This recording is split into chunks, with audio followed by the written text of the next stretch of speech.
You're listening to the B&H Photography Podcast. For over 40 years, B&H has been the professional source for photography, video, audio, and more. For your favorite gear, news, and reviews, visit us at bnh.com or download the B&H app to your iPhone or Android device. Now here's your host, Alan Weitz.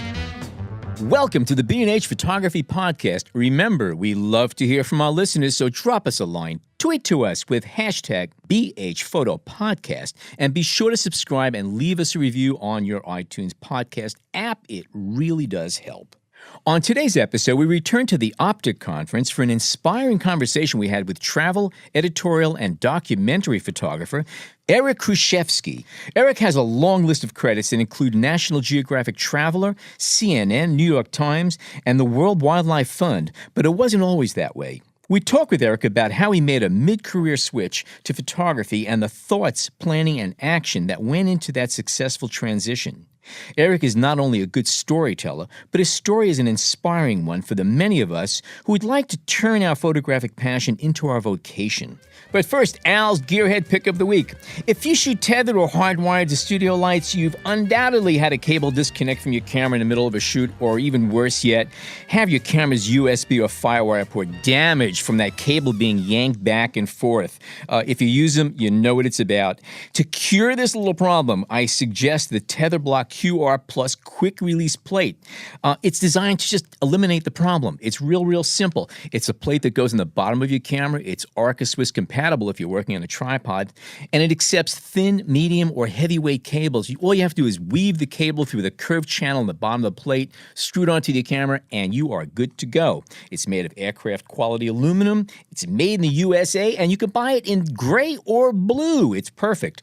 Order before 4 p.m. today, and you can mount one on your camera tomorrow. Your data ports will thank you. For more info, check the links on our show notes. Okay, now let's get on with our conversation with Eric. Eric is an interesting photographer. He's got a tremendous travel background, but what I found interesting, we were talking before a little early today. Eric, you didn't start till you were 30. You were already a functioning adult. You had responsible jobs. You're an engineer. And then what happened? What happened? Oh, my goodness. Engineering life with an international company sent me overseas. The paycheck, benefits, the whole thing. The whole thing. Security, climb the ladder, mentorship, paid vacations, healthcare, everything.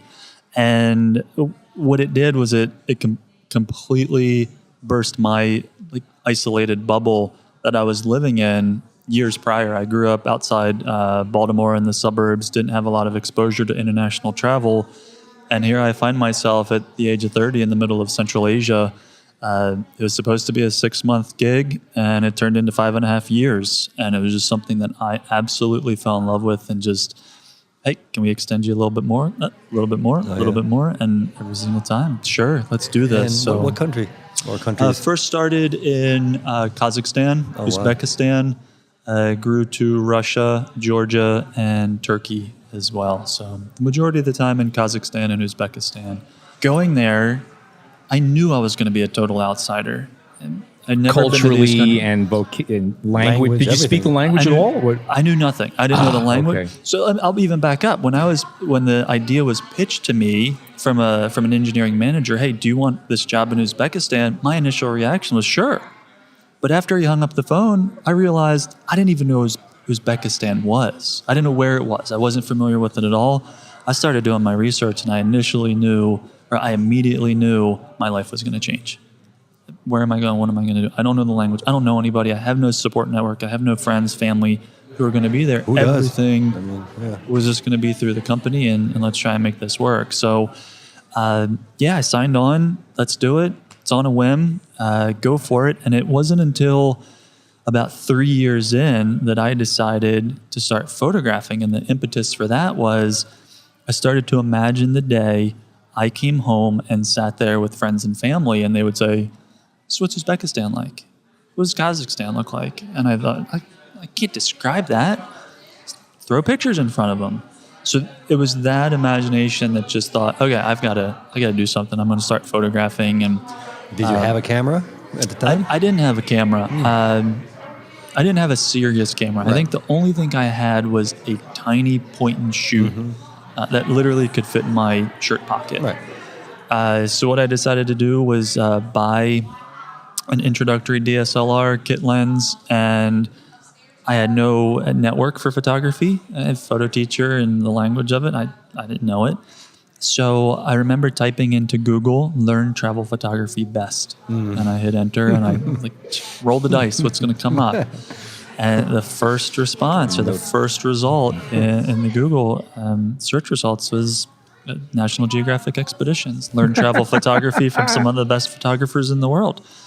Hey, that's going to be good enough for me, because I came in as a total newbie and didn't know what an aperture was, didn't know what ISO was, and come to find out on the 5th day, I made an image that ended up winning a photo contest sponsored by National Geographic. So, Did you have any kind of creative bent to you? Because again, engineering tends to be very linear and objective, whereas creative minds tend to be a little less linear and a little more subjective to things. Looking back now, did you have the seeds there? There were, I would say, a few seeds that were there. One, as an engineer, there's a big portion of my job was designing. Okay. Blank paper, pencil, figure it out. And the projects that I was working on, people had never done them before. So my career was in cleaning up chemical weapons, a brand new site from the ground up. Prototypical site. How do you do that? How do you brainstorm with all of these other people and come up with something from scratch based on principles or chemistry or engineering? But how do you do that? So there was some creativity there, but very much so it's still based on rules. It's still based on fact. It's still based on science. So it was right brain, left brain struggle all the time. And I'm still to this day, right brain, left brain struggle. I remember photographing initially and just practicing and such. And I think one of the first photo editors I ever sat down with, she had no idea what my background was, and she looked at my pictures and she actually said to me, "Do you have some background that's analytical or engineering or something?" And I thought, how in the world, how do you know that? And she would look at my pictures and they were very graphical. The lines were straight. There were layers to it. Everything just seemed too linear. So the challenge that I gave to myself was, how do I break that? Or how can I use it to my advantage in my pictures, compositionally, layers, graphics, but how do I get more abstract? And still to this day, that's something that I continue to work on. I don't want everything to look linear.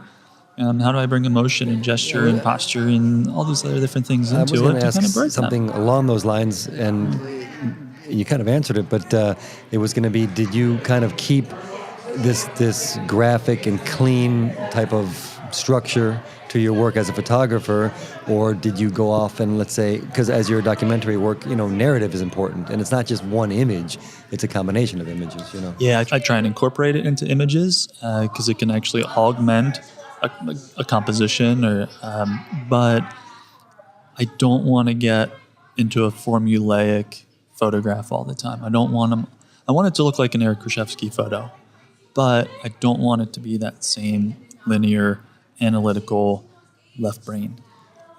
So how do I continue to push myself? How do I bring the emotional elements out? How do I make the images connect more with people? Because when the emotional side comes in, when the creative side comes in, I think that's where more of the attraction from audience to person might come in. I want to be, since I'm being more of a human interest storyteller, documentary person, it's the individual that I'm photographing. It's their story that I'm most worried about, that I'm most concerned about, that I care about. So I think through the emotional elements, through the people, that's where it's going to come in, and then all of this linear stuff or analytical stuff can maybe augment that. When you first started taking photographs, right now there are people in your pictures. You're about connecting with people, but you also alluded to the fact that you were not really comfortable around people and kind of shy or whatever. So were your original photographs, when you first started going out there, was it of places, or did you automatically start forcing yourself to confront people? How'd you deal with that? So the first trip I took with expeditions was to India. Okay. And even though I was with a wildlife photographer, he'd been photographing cultures for over 2 decades.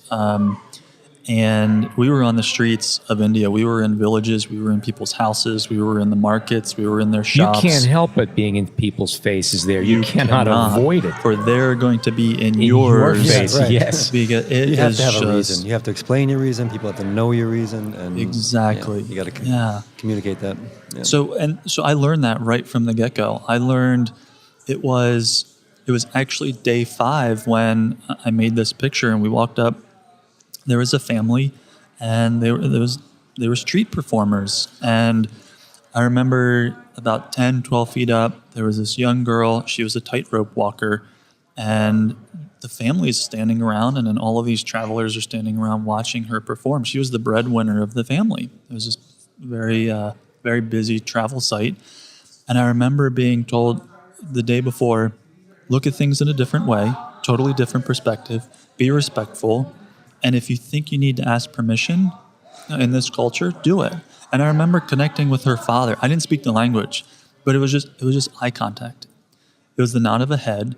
It was a gesture for what I wanted to do. I wanted to just kind of go into the circle. I wanted to get there. I wanted to get underneath her workspace. I mean, she's up there performing. Can I go in to this circle where she's performing and photograph?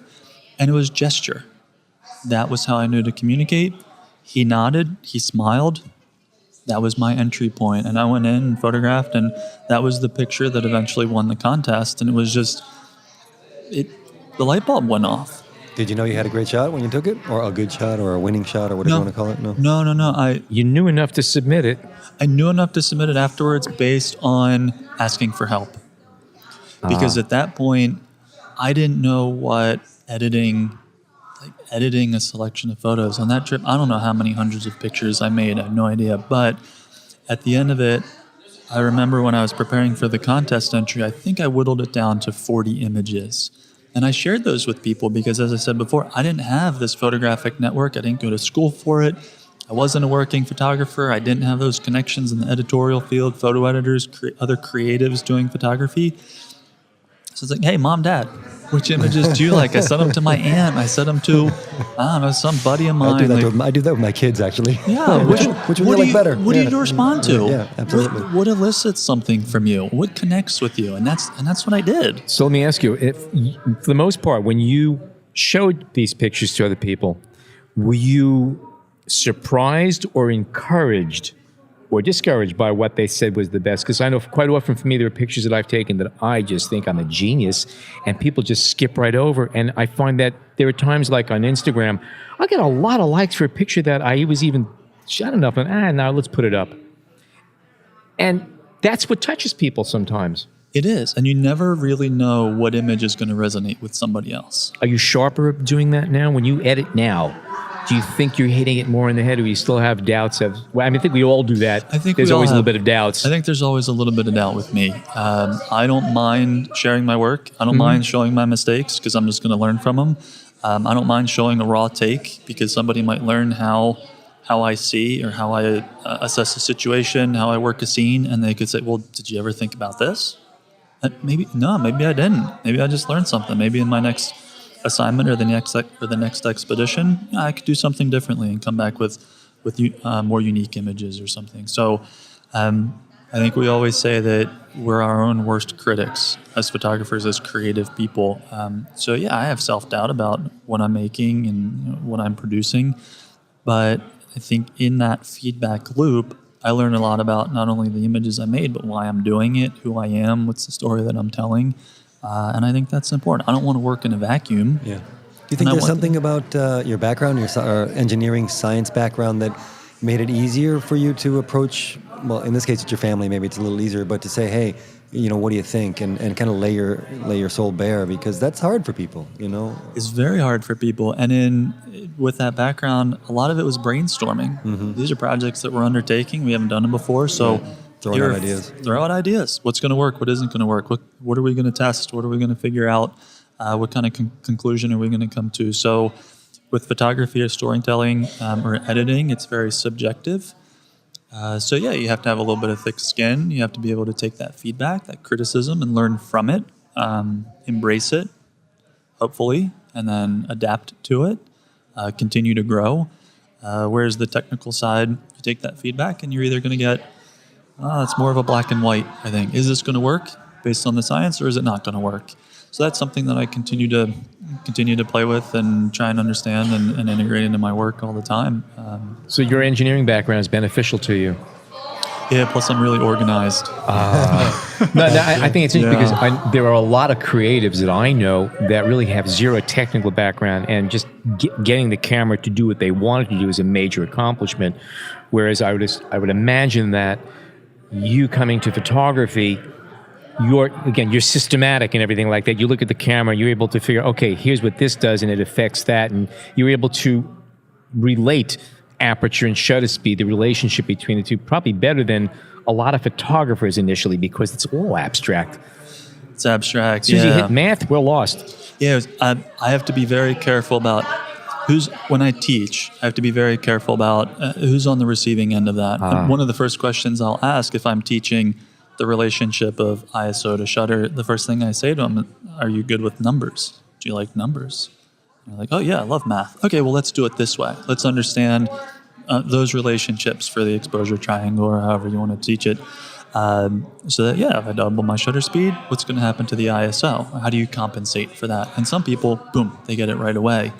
Other people who might be more creative-minded, it's come up with an alternative solution. When you blink your eye, okay, well, that could be the shutter speed. When you walk from a dark room to a light room, what happens to the iris? Okay, well, that's kind of like the aperture. You're adjusting things for the amount of light that you're walking into, those kind of situations. Difference between RAW and JPEG and all that kind of stuff. So I try and integrate that into some of the teaching that I do when I'm on expeditions and with students and adults. So going from going from that first experience and that first workshop, and when you're in India and you're taking this image, did you know then that the idea of a longer term project or documentary series is what you were interested in, or was it more about capturing a few images that would still tell? Well, I guess you wanted to tell the story to your family, let's say, about your times there, but was that always part of it, or did it come later? Initially, I remember when I left India, I was leaving India, I went up to the photographer, the expert, and I said, I want your job. You can say his name, Steve Winter. If you don't mind. Because I'm sure Steve Winter. Mind. Yeah, I'd be happy. So Steve Winter and then Sharon Geinup, those were the two experts for the initial part of the trip. Steve, probably over 25 years now, photographing with National Geographic. Sharon, extremely talented photographer, also a writer, more so an author now. And then on the back end of the trip, I learned from Nevada Weir, who is based out of New Mexico, extremely talented travel photographer. So, Steve, he inspired me to explore. He inspired me to break down barriers. He inspired me to travel more. He gave me more confidence. He pushed me out of my comfort zone. He was so giving of his time. And Sharon as well, all of them. There's absolutely wonderful. And I keep in touch with them to this day. I know Sharon is now based in Washington, D.C., and we get together and we have cookouts and we brainstorm and talk about things. And it's great that 9 years later, I can call her up and say, hey, let's throw something on the grill and let's catch up and talk about that stuff. So, but initially, I think those three helped me discover a love for travel and storytelling and photography. And it was very much people-based, human interest stuff, going into those different cultures and getting into lives and understanding how people live and who they are and what they do, or why they do what they do. I think it was much later on in life that, and in my career, that I started to dig into a longer-term project. Did your engineering work not provide you that same kind of avenue to explore cultures and to meet with people? Or were you kind of doing it anyway, and photography was just a more creative outlet? Photography was just a more creative outlet. In my work, I interacted with people from all over the world, and I also had so many opportunities to travel as an engineer. So that I think what happened is I just fell in love with something. I absolutely fell in love with photography. And I remember coming back from India, and it was within weeks that I booked my next trip. I went on another one just to go and practice. I loved it that much. Yeah, security and everything, but my mind was elsewhere. And I remember sitting in conference rooms and meetings, and I tell people there was this big atlas on the wall, and I would just sit there and daydream. Where can I go? Where can I see? What could I see? Who are the people that I can meet? What are the stories that I could tell? And I think just by exploring and trying something else, I just fell in love. Really just fell in love. And what was the first, let's say, series, the first photo story that you told? The first Even one if that it wasn't I told, fully developed, or yeah, the one that was mostly developed was traveling with a carnival that was based. They were based in Nevada, but in the summertime they traveled throughout the Pacific Northwest. And this is behind the Ferris wheel. Behind the Ferris wheel. So this is after you came back. You relocated here and decided it's time for a career change. It's time for a career change. So what happened was, all that time doing the expedition stuff, I was overseas, and then eventually I made the decision. The time came where I had to decide on my next job: stay overseas or come back to America. And I decided to come back to America with a different assignment, a different project with the engineering company. And I chose that because I thought, okay, in 12 months or 18 months, when I feel like I'm ready to go out and do photography full time, I'm going to be in America in a place that I felt like I was a little bit more comfortable with. And then I could start my career. So I joined a project in Washington State. And the thing that really inspired me there is the feeling that I had overseas. I didn't fit in. I was an outsider, very much an outsider. It was very difficult to assimilate to the culture, be accepted in the culture. I tried my best. I learned the language. I always hung out with the local people, shopped where the locals shopped. I lived where the locals lived. And I tried really hard to do that. But coming back to America, I felt still like a fish out of water. Overseas, I was a fish out of water. I came back, I felt like a fish out of water. Because of that reverse culture shock. Being away from America so long, I wanted to explore what Americana was like now. And to do that, I started photographing subcultures, just little demographics, groups of people where I could use the camera to try and understand what I was thinking, how I was feeling, but also making images and telling their stories. Did you research and consciously decide that you're going to look to these subcultures or specific ones, or the carnival, traveling carnival, or it just fell unfolded? Into it? It really unfolded. The first step I took to start to uncover this idea about photographing these subcultures was a cross-country trip across America to get out to Washington State. And it was at that point where I ran into my first ever rodeo in Wyoming. And that experience of seeing this unique subculture, the sport, the pageantry, the grit, the dirt, the characters, the cowboys, it totally diverted my entire trip. And I backtracked and I went to other rodeos. I went to Native American reservations where they were having powwows and Native American rodeos. And I just continued to photograph it. And it wasn't until probably a year and a half later now, when I was getting ready when I had made the decision, I'm going to go out and change careers, that I was sitting at a fairground that had rodeo activities, but there was a carnival there. And I was sitting with one of my engineering buddies, and I said, how in the world do they do this? Yeah. Every week, week in, week out, assemble these rides, these games, pack it all up, move, do it again, and you do it for months. Who are these people? And I was just absolutely fascinated. And she said, you know what?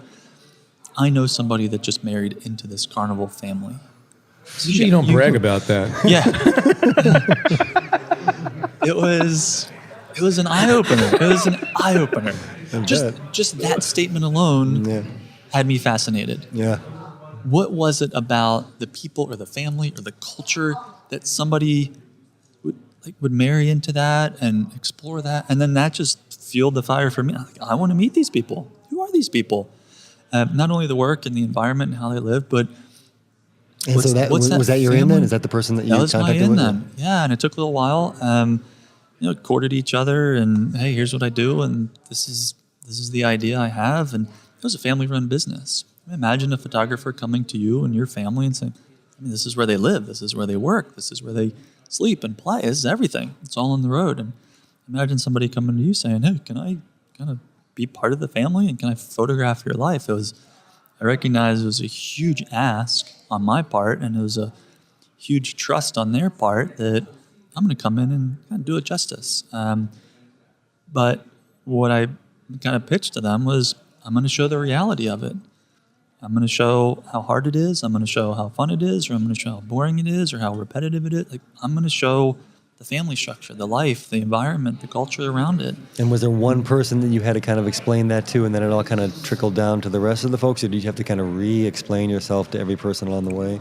There were 2 generations within the family that I sat down with and I talked to, and I showed them pictures from India and Bhutan and all these different places where I had been. Basically, my makeshift portfolio at the time. Established credibility. Yeah, this is what I see. This is how I photograph. But it was really, I think, just really connecting with them and saying, I want to understand who you are and what you do. Will you allow me to do that? I'm just curious. I'm following a curiosity. Right.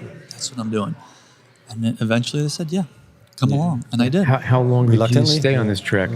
3 months. 3 Okay. continuous months. Living and Once traveling completely with them or separately? Totally Like, with them. okay. They had an extra truck. They had an extra camper. Uh-huh. And I lived out of a camper. I drove the truck from A to B. Sometimes I'd pull the camper. Sometimes I would pull the ice cream parlor. Sometimes I would pull the ticket booth. So you're working for them a little bit too, I mean, in that sense. I mean, Yeah, not for them, but, Yeah, one day kinda a paying your week. It dues, was pay my dues. And it was interesting because then I really got a sense of it. It's not like I was driving my own car and living in a hotel and popping in when the Exactly. light was good Exactly. and leaving during the day. I was in the campground, the boneyard as they call it, Oh, yeah. and I was right there with them. That's how you build up boneyard? trust, The boneyard. Yeah, the things you learn. It's right there with them. Yeah, it's the things you learn. Yes, How do they really do it? And the family told everybody what I was doing, and some people were skeptical in the beginning. What are you doing here? Why are you photographing me? But eventually, I got to meet the people and understand. And how important it is to show prints and show work along the way, or did you not? Like to establish that, not only just trust, but to make people understand what you are doing. Did you show images as you were taking them and share what you were doing? No, I didn't. And I don't think that was a bad decision. I think the trust was already established up front for them to say, yeah, come along and do your thing. At the end of the trip, I told them, look, whatever I photograph, if it's your life, it's your pictures, it's my pictures, but it's your life. And, I have these really nice moments of you and your family or the kids or the workers, whatever. So I shared them. Of course, with the family and the workers and such. But also I told them, I think you have a fascinating story, and I think this is interesting insight into what you do. So I was very open about them. The pictures being published. I said, I'm going to try and get these published. And what I wanted to do is, being an outsider coming in, I think that particular group might be seen in a negative light as a carnival worker. And I wanted to kind of break that down and say, you know what, these are still family members, still husband and wife, they're still worker. It's just a different lifestyle than you. But guess what? There's hopes, there's dreams, there's relationships, there's fights, there's happiness. There's hard work, there's blood, sweat, tears. Like I'm going to go and show that. Same thing that I experienced, just in a completely different lifestyle, just like it was overseas. When it came time to the publishing, or to begin the idea of publishing the work, was there any kind of change in attitude from the people that you were photographing, or any sense of, what, we really don't want this to be seen? Or did the issue of money come up? Did you have releases signed? Was any of that involved? No, not at all. They were totally on board. Anytime it got out into the world, I think the first time it was published, it was done by CNN. And I was interviewed by one of their reporters, and basically the conversation that we had is very similar to the one right here that we're having. So it was very honest, upfront, forthright. This is what I did. These are the people that I encountered. Here's some of their stories. And that's the light that I photograph them. They are humans. They're families. They're workers. They're spouses. That's who they are. Can we talk a bit about the idea, and we are talking about it, but the idea of being an outsider in, because it's the dance that all, documentary photographers, even news photographers, less so news photographers, because you're usually an outsider. And that's kind of established. But when you're doing a documentary, and obviously when you're driving the truck, you're part of the team to some degree, but you also have to put up the camera sometimes and be, have that other relationship. And how do you balance that? That's a really good question. It is a tough balance. I think it's got to be established right up front what your intention is. And what's priority for you, what's too. priority? Yeah. So I'm very open and honest when I approach somebody. This is why I'm interested in you. It all starts with the conversation, though. Yeah. I think before I ever pick up a camera, there's a really good conversation that happens. So I get to be the role of listener. Usually I'm the role of listener when I first start. I want to know you. I want to know your story. Because how do I know what to photograph if I don't know the story? I need to hear that from you first. So, there's definitely an open rapport before I ever lift that camera for something that's more long-term like that. I know street photography, you see a moment, you lift the camera, boom, you try and make an image. That might be one of the hardest things for a photographer to do. I know I find it hard when I have to go into this kind of situations to put the camera down and just be there and just get to experience it. And when it's okay to pick it up. Sure. But putting the camera down in the first place can be difficult. You say, I got to take pictures. I got to do this. No, you don't. It takes a lot of confidence, in your own work and in the process to be able to not take the photo because you so much want to and you're afraid you're going to lose a moment. But if you do it a lot and you have that confidence, you'll know that the moment will come back or a better moment will come back. I have a very good friend who wants to take me out to this area of Far Rockaway he discovered. And his rules, I'm taking you there, but I'm going to break your hands if you take out a camera the first time we're there. I want you to see it with your eyes first. Then you can go back with your camera. Sure. Yeah, it's a really good lesson. It's a really good thing to say. And I know most of the time I'd walk in and have the camera present so they know that that's who I am. That's what I'm doing. Eventually we're going to get to that stage. But it's just an open conversation to start. I need to understand who you are and why you do what you do and why am I here? Maybe the story that I thought was there really isn't there. And then we move on. But most of the time it's uncovering that. And sometimes the photos or the videos that follow that trajectory. But other times as things unfold, the story might change. And always having that dialogue and the understanding and being on the listening, receiving end, they'll tell you in certain ways, you'll know when it's okay. Yeah. You'll know when you can start to pick up the camera. On that same topic, do you know when you're finished with the project? Like you said, you were on the road for 3 months. Was that at the end of 90 days, I have to move on to the next thing I have are the obligations? Or at that point did you say, no, I got what I need. I got what I came for? At the end of 3 months, there were a couple factors. One, I felt like I had done it justice. I felt like I had spent enough time with them and really captured what was there and captured those moments and captured the elements of the story and who they were. I know also because just prior to that story is when I changed careers.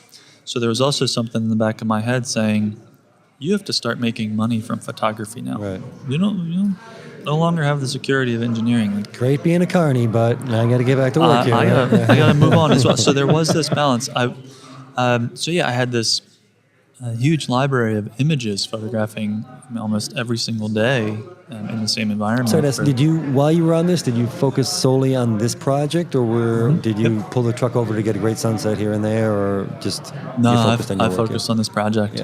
Yeah, I did. I was all in. I was all in, and I think at the end of it, after those 3 months, I eventually moved back to Maryland. I was 35 years old. I moved in with my parents again, just to build a foundation and figure out how to manage a business of photography. And how long between that wrapping up the shooting did you first find an outlet for it, or first publish the work? And how'd you go about that? So I was really close to the work.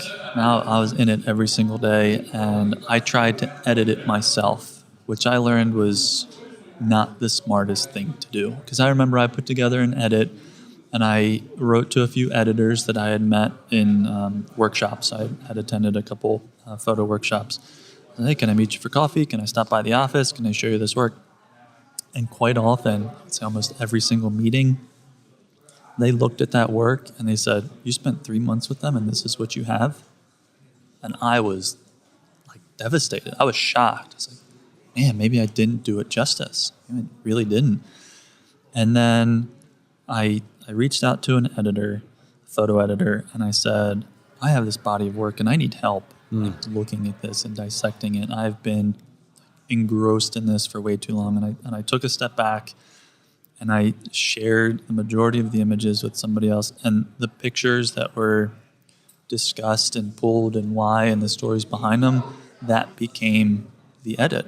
And then from there, I took that edit and I started to reach out to many more publications. That's tough. That's really strong because a lot of people, when they get that first rejection, they're going to walk away, you know? Yeah, it's a rough one. Yeah. It's a rough one. Yeah. This is a rough one. I remember the first one, we were at this little cafe and we were having breakfast or something, and I don't know if I was eating a muffin or oatmeal or whatever, and my mouth just drops down and muffin falls apart on the plate, and I was, man, was this a failure? Like, was this a total waste of time? Of course, any kind of experience like that, it's not going to be a waste of time. You're going to learn something from it. You're going to practice. You're going to learn something from it. But it wasn't until I took another step back and said, you know what? Hands off. I need help. This is the first story I ever did.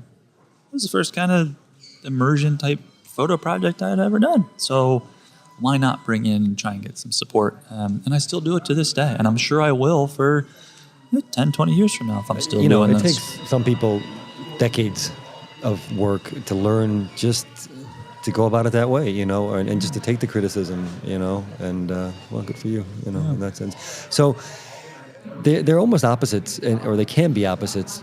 Being a working photographer, looking to get that next job and make that money, and to do a long-term project, they can almost cross each other out, and which is obviously something you're dealing with. So what was next? Yeah, what was next? So after moving back in, 35 years old, mom and dad right back into the room that I grew up in outside Baltimore. So it was an eye-opener.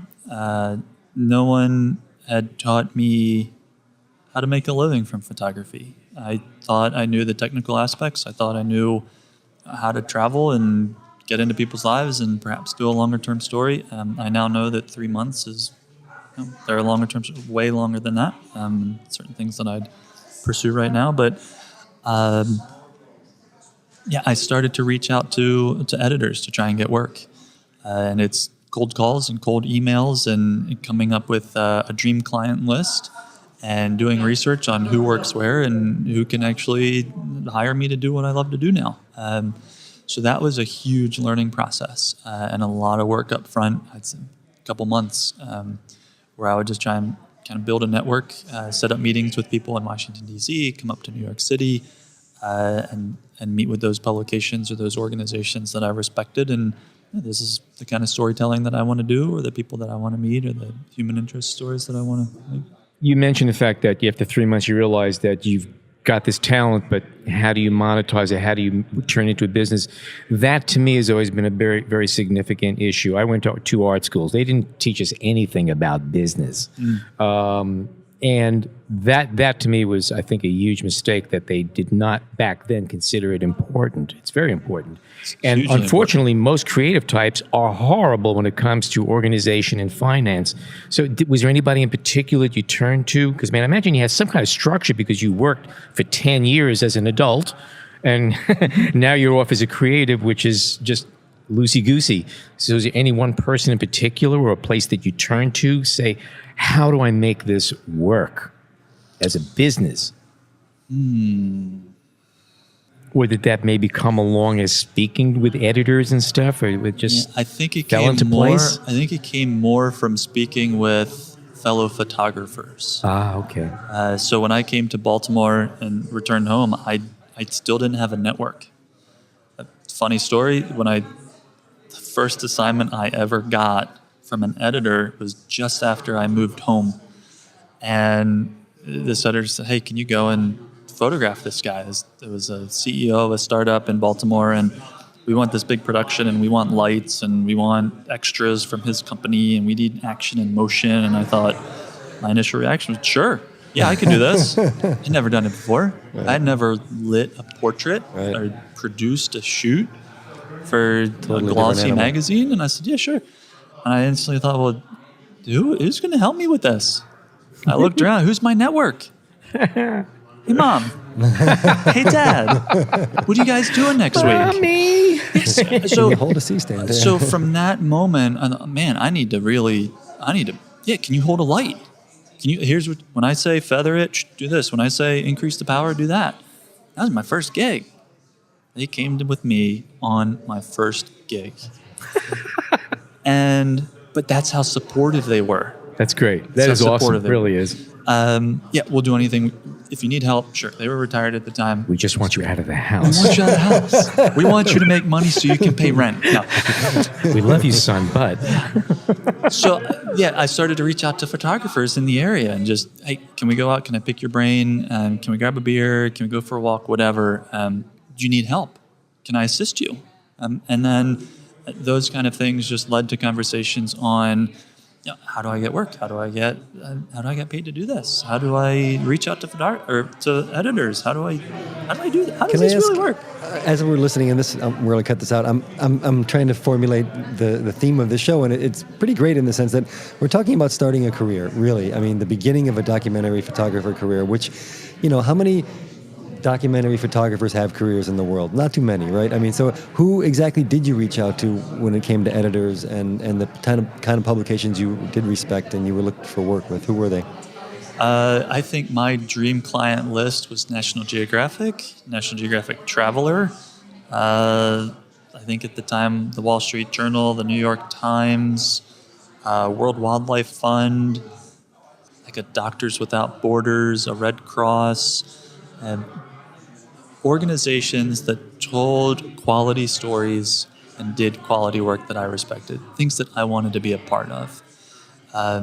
I probably have that list somewhere back in the archives. I wanted to be working for clients that I respected, and for an audience that would respect the journalism and the photography. But you did jump to the top of the list because or those are the, you know, it doesn't get much higher than those. You know. And that's something that Steve instilled in me right from day one in India. Like, he's a phenomenal photographer. He's one of the best cats photographers in the world, and some validation, I guess, came from working with him and working with Sharon and working with Nevada, and them pumping their energy back into me and saying like, hey, we can see you have a great interest in this. Go for it. Shoot for it. Shoot for the stars. Why not? Go, do it. And literally when I finished that trip and I said to Steve, I want your job, I think that moment right there was, I'm going to shoot for the stars. I've been doing this for 5.5 years now, and I've worked for all sorts of different people, and I've been hired to photograph a birthday party of a 1-year-old from just somebody who likes my work, and I've led for National Geographic expeditions, and just being able to connect with people and photograph and just do what I love to do. That's great. But yeah, I created a list. I reached out. I did a lot of research online. Tools like Facebook and LinkedIn, social media aspects or social media outlets where I could figure out who's where and how does this work. And then there were a few photographers in the Baltimore area who were nice with their time, and I could sit down with them over a beer and say, how does this work? What's a stock agency? How do you get represented? How do you make money on stock? How do you make money? Even more so now, 2017. How do you make money on stock? But how do I write a contract? Or how do I license an image? Or how do I get paid to do what I know I love right now, the nuts and bolts of it? So it was a mixture of a lot of stuff. Just trying, doing newsletters, sending a letter, handwritten letters, setting up meetings, being introduced. Were you showing word of the mouth. work you were showing was a combination of things, or was it mostly the carnival and rodeo work, or? In the beginning, it was the carnival work, the rodeo work, some of the stuff from expeditions. Yeah, it can be hard though, because when you're starting, especially, and I went through the same thing where you want to kind of show everything that you can do, a whole spectrum. But that's not often what editors want to see. Often that works against you. Absolutely. It does. Yeah, so, and I had to learn that too. I didn't know what it was like going in for a portfolio review. It makes sense now. Show the work that you're passionate about, that you want to do, that you want to be hired to do. You actually said something very important that I think is for a lot of people starting out. You might have a lot of pictures you like, but only show the stuff that you want people to hire you to do. Because you might have a picture, you might say, I need filler. You don't need filler. You need good pictures with a goal in mind. And again, don't show pictures of shoes if you don't want to shoot shoes. Absolutely. Yeah, show the work that you want to get hired to create. And what's the ultimate assignment that you want to be hired for? What would you consider a dream assignment? Because you've been to good places already. You've done more in your short time, relatively short time, than most people get to do in a lifetime behind a camera. What would be the dream assignment? I would love to do, shoot for the stars. I would love to do a long-term feature story for National Geographic magazine. I would. I would love to come up with an idea, hash it out with an editor, brainstorm it.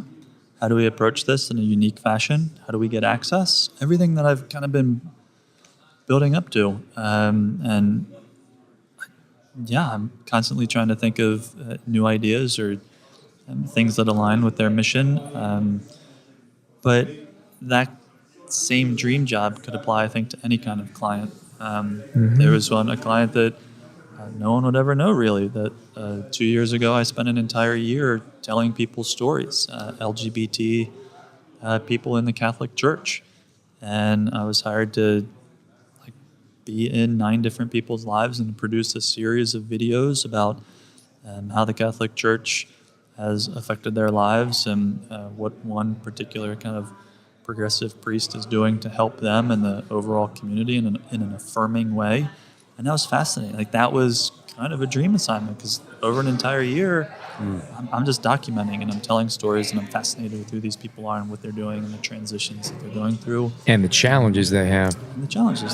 So, And hired by a news outlet or hired from within? Hired from within. Yeah. Yeah, Okay. let's work together and tell these stories. Yeah. So if I look back at that dream client list, and it was number one was probably National Geographic magazine. That's what I was exposed to when I first started out, going on that expedition to India and hanging out with Steve, Sharon in Nevada. And these are pretty phenomenal stories. So we amazing stories. Jump forward a little bit. Small jobs are coming in, this and that. You're piecing things together. You're getting a long-term video assignment, and you're able to do the video work, which is also obviously something that photographers need to do now. From the time I left engineering, somebody said to me, "You should learn video. You have more to offer to a client. You can be more flexible. You can tell stories in different ways using photo and video." So when doing the carnival work, I remember calling up a guy who got recommended to me. I was in Seattle, Tim Matsui, who's a phenomenal storyteller. And I remember calling him up and I was like, "Hey man, you do this great video work. Can I drive to Seattle and take you out for pizza and coffee? And can you teach me video?"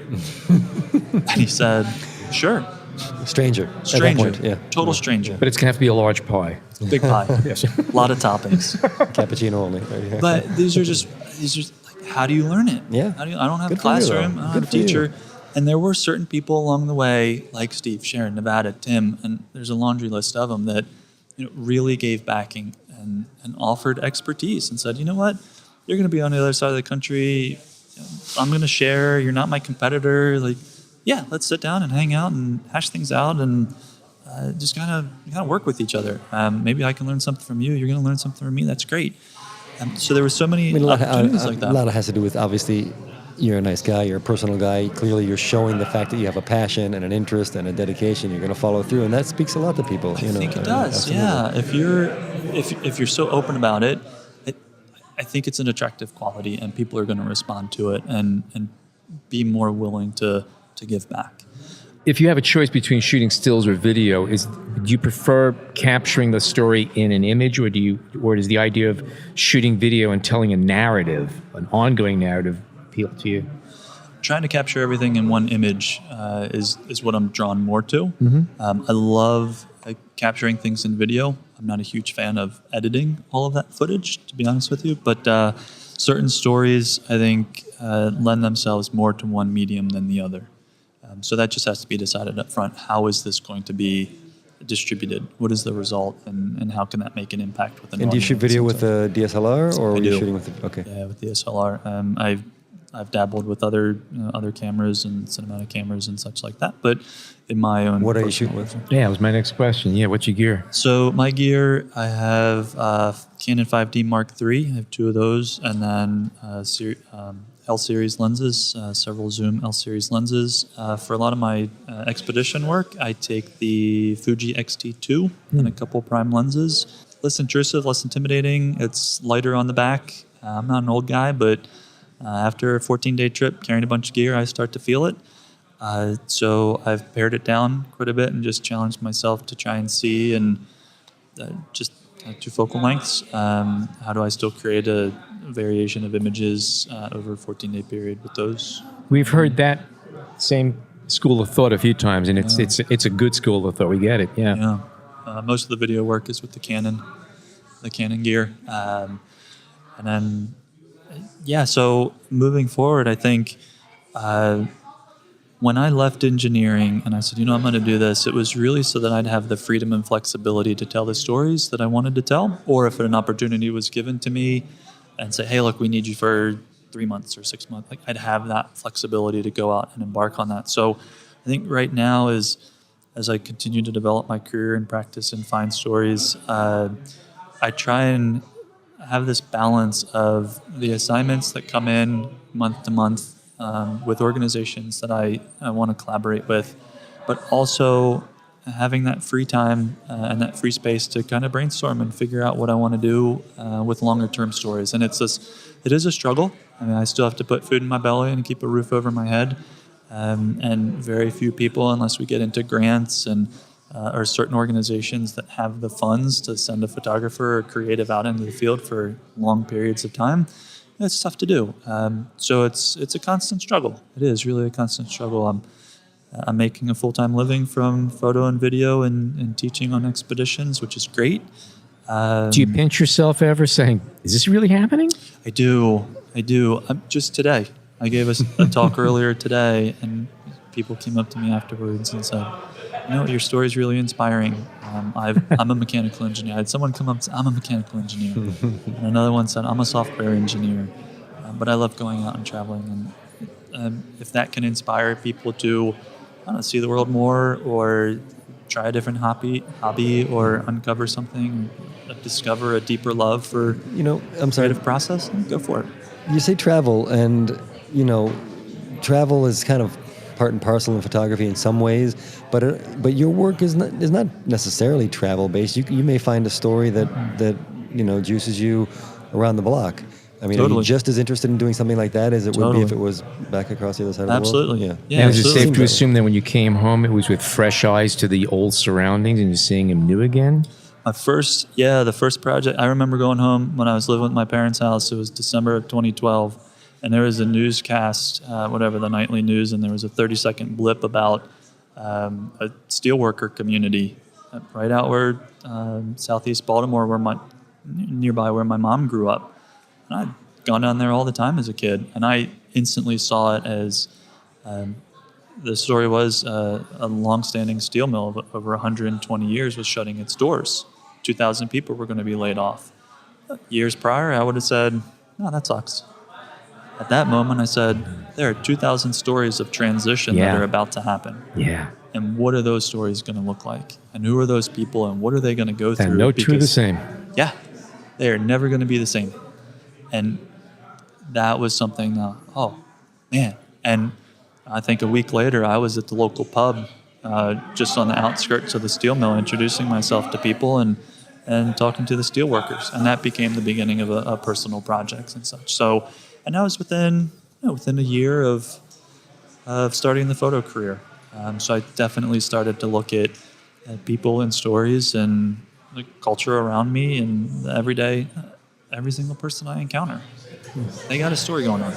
If a newspaper came to you and said, we want you as a full-time staff photographer, shooting daily news, does that interest you? That does not interest me. Okay. Because of the 10 and a half years, I had many a manager, many a deadline, and while it was great for certain things, one of the reasons I left was to have the freedom and flexibility to go out and do the stories that I wanted to do, and kind of create the life that I wanted and have that free time.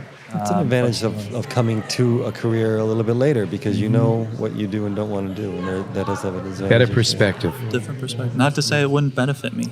It might put me in different positions and challenge me in ways that I haven't challenged myself or been challenged by other assignments, and there's absolutely nothing wrong with that. A lot of my friends have gone through that path to start and then eventually go freelance or vice versa, but just from where I came and what I want to continue to do, and I like waking up and staying in my jammies and walking across 20 feet and sitting down in my office and going to work. But are you still living at home? I'm not living. No. Good. Yeah, let me put that one in. I am not living at home. That foundation was built after about 6 or 7 months before I moved out. So my parents are still there. They're still supportive as ever. That's a great story, though. I love how your parents helped you out that way. That's great. So we've turned your bedroom into a den right now. Forget about it. You're not coming back. It's now our entertainment center. No, sir. Still looks museum. Still looks exactly the same as I was when I was about 6 years old. Okay, Eric Kruszewski, thank you so much for joining us today. Really inspirational. Everyone has a unique story, and yours is really, really special. Thank you so much for joining us. It is inspiring. I mean, it really is. I'm jaded, and I'm inspired by you today. You've made a lift. Where do we find you? Where do we find your work? Where do people find you? Instagram and websites? Yeah, everything. I think I'm the only Eric Kruszewski photographer out there. So, by the way, it's Krusz like zebra, EWSKI, Kruszewski, just like it sounds. Exactly. So if you can remember erickruszewski.com, that's my website. Go there, and then all of the handles for social media are the same, Eric Kruszewski. So. Wonderful, fantastic. Definitely check it out. The work. All right. Thanks for having me, guys. Thank you. It was great. Okay, thank you so much, Eric, for stopping by. Great conversation. If you want to see more of Eric's work, and I do recommend you do so, go to erickruszewski.com, and I'm going to spell that one for you. That's ERICKRUSZEWSKI.com, just like it sounds. In the coming weeks, we're going to be bird photography. We're going to be presenting an incredible segment of Dispatch, and we're going to be talking with rock photographer legend Lynn Goldsmith about her career and her new book on Kiss. If you already haven't done so, subscribe to our show so you don't miss a single episode. And as always, for John, Jason, and myself, thank you so much for tuning in today.